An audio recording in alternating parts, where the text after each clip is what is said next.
Stephen A., yesterday, our Knicks locked down Mikal Bridges for another 4 years on a $150 million contract extension. Do you like this move by our Knickerbockers? He deserves it. He deserves it. I mean, it's not like it's a $250 million deal. It's 4 years, it's $150 million. It's a significant chunk of change. But he's a reliable commodity for the New York Knicks on both ends of the floor. He needs to be better this year, though. He didn't have the greatest year offensively last year. We need more from him. And I think that Mike Brown, with his ability to coach offense, is going to find a way to get that out of him, but they will need to do so in order for the Knicks to have an opportunity to take advantage of what Jalen Brunson brings to the table, and to a lesser degree Karl Anthony Towns, the OG Anunobys of the world. Mikal Bridges is going to have to be a bit more steady and reliable offensively, but he deserves his money. He deserves it. 100% well said. Mikal Bridges is eligible for a 4-year, $156 million extension. Just 1 year left on that deal, and Cat has a couple years left, but he can extend for another 3 years if he declines that player option. So let's stick with the New York Knicks because my friend Tim here covers them heavily. The Knicks made some really aggressive moves. They got Cat, they got Bridges, but are they going to pony up the cash to keep them around? We'll see what happens with the Knicks this summer. They're in an interesting spot, as you mentioned. Mikal Bridges, 1 year left on his deal for about $24 million. He become an unrestricted free agent next summer. I think there's more urgency to try to get something done with him because of the fact that he will be a free agent next summer, where there is a lot of cap space around the league, and there are not a lot of guys to spend it on. And Mikal Bridges, while he might not necessarily be worth the several draft picks the Knicks gave up for him, is a guy on the wing who's a 3-and-D player on the wing. Every team in the league is looking for that. You can plug and play him in all sorts of situations. So I think getting something done with him will be good for the Knicks if they can, to try to lock him in long term.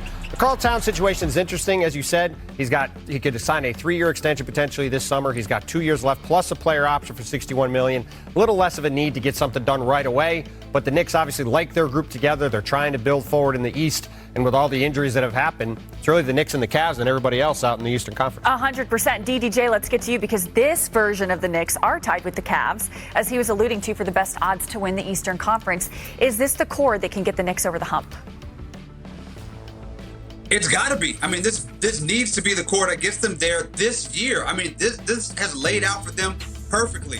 There's no Celtics, there's no Tatum, there's no Halliburton, there's no Pacers. Giannis and the Bucks are probably not going to be factors. It's really this team and the Cleveland Cavaliers. And if you're the Knicks, you say, hey, the Cavaliers have not gotten to that Eastern Conference Finals. They have not shown themselves in the playoffs. We made the conference finals last year. We have a core. We got the coach that we asked for. We wanted to get rid of Tibbs. We have Brunson. We have Cat. We have another year of them together. We better get to the finals because it is laid out perfectly for us to have this first chance to do this century. So this core needs to be the one that gets them there. I agree. And it needs to be on the back of Jalen Brunson and Karl Anthony Towns. Is why the Knicks should lock in and focus on extending Karl Anthony Towns. That's the best.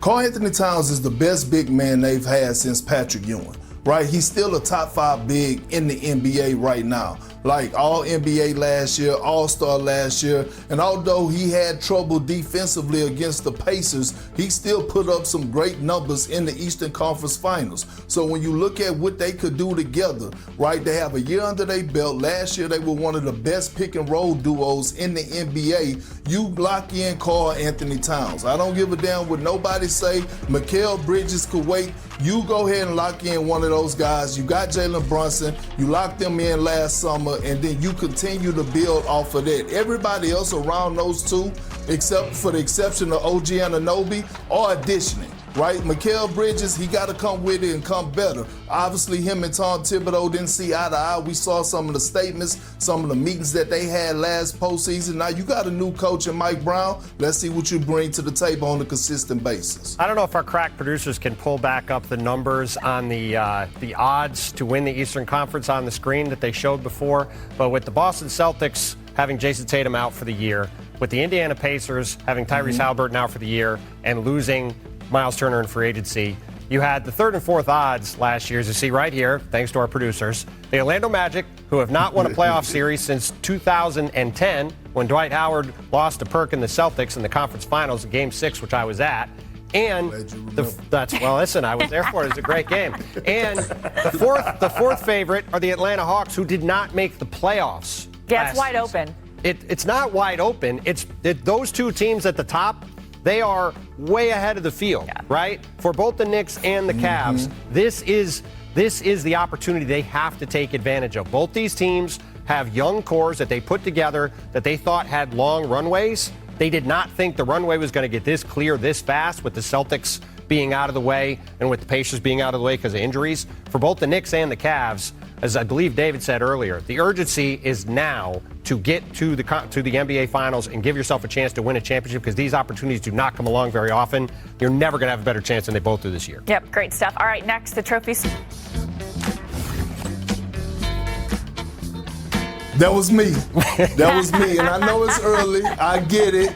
But damn it, we need a big list after that hot take. Vanessa, Tim, David, I know this is y'all first time joining this segment. It's rules. You will speak when spoken to. And you will cooperate and bring the necessary energy that's needed. Otherwise, you will not be invited back. This is Perk's big list of MVPs, top 5 MVPs 25-26 season. Coming in at number 5. Bam! Put it up there. SGA. Y'all thought he was finished? Hold up, wait a minute. Hey, listen, this man, MVP, Finals MVP, NBA champion. He's not satisfied. He's going to come back next year on a mission. He wants more. The best player in the world. Yeah, David, I said it. The best player in the world has embraced it. He got the feeling. He got the energy. He know how it feels to become a champion and an MVP. He's going to try to go out there and do what he needs to do to keep that trophy in Oklahoma City at his house. David, I need you for number 4. Bring the energy now. You're already wrong, but bam, I let you get your number 4 off too. Go for it. Yo guy, Jokic, one of the most skilled bigs to ever play the game of basketball.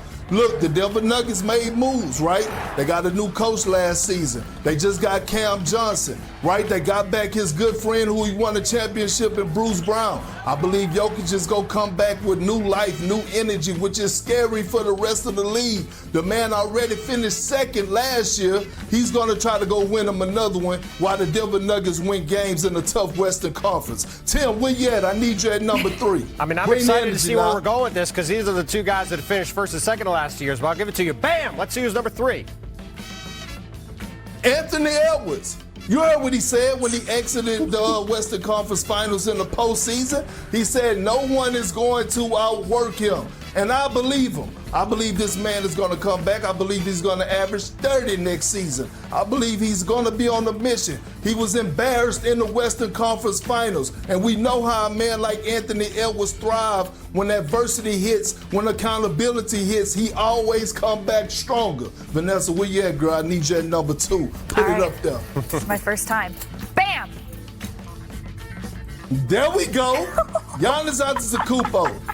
David, you want him out of Milwaukee, but he's staying in Milwaukee. The Bucks want him in Milwaukee. Did you see what Giannis was doing at the end of the season last year? The man was putting up Jokic-type numbers. Doc Rivers said he's going to be at the point forward. He had 20 assists in the game last season. I'm looking for the growth of Giannis this year. He's going to elevate, make guys around him better while still going out there and getting his 30 points and 12 rebounds. He's number 2 on the list. And number 1, coming in. Bam! Put it up there. Luka. I said it the other day. I'm saying it now. Skinny Luka at that. He's engaged. He felt disrespected. The Mavs gave up on him. They traded him. It was a lot of offseason noise, criticism. A lot of it came from me about how he couldn't defend. Now all of a sudden we're getting engaged, disrespected Luka that's holding himself accountable. Again, this is my list. This is not anybody else's list. This is Big Perk list, and y'all all are invited back. I really appreciate the amount of effort and energy you put into that. It must be hot in Houston. You're straight sweating after doing that, Perk. God bless. That was great. Yo, that was one of them. You know what I like? You like that list? I like that David was an early hater of the list. He looked right at Perk and he said, "You're already wrong." So, David, what say you about his list? This is history here. This is the first time Perk's list has been completely in reverse order from what it should be. Like, it got 5-1 is actually the way it's supposed to go.